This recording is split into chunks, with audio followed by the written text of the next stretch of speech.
Right here, I was gonna show y'all my how I did my furnace room on my shop, and some things that if you do one that I would recommend doing a little differently. I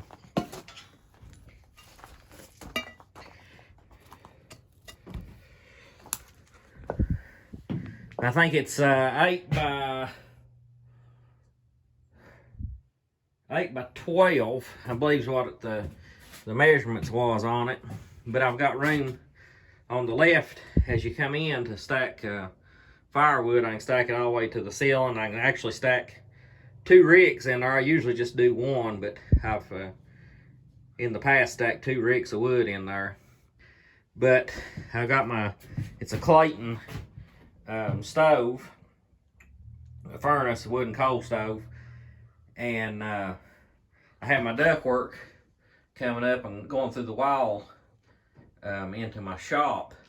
And then of course my stovepipe, I just made it out of thick wall steel pipe, and then I've got a piece of stovepipe slid up in it right here, which it's probably about ready for a change, looks like. And this furnace has fans on the back. Anybody can make a cold air return from inside the building, inside the shop, back into this, but I don't. It does good until it gets down real cold, like near 0.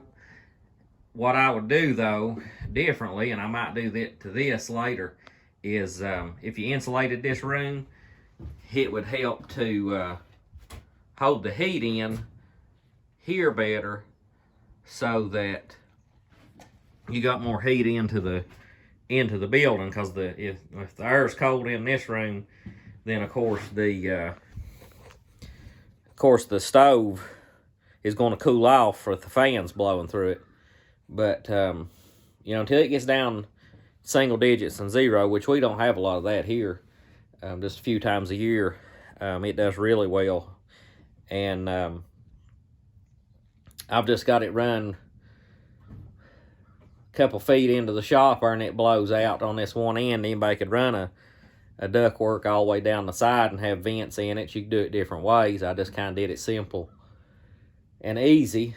And I don't have this part of this building attached to my actual shop building. You can see there's a little bit of a crack. It's just butted up to it.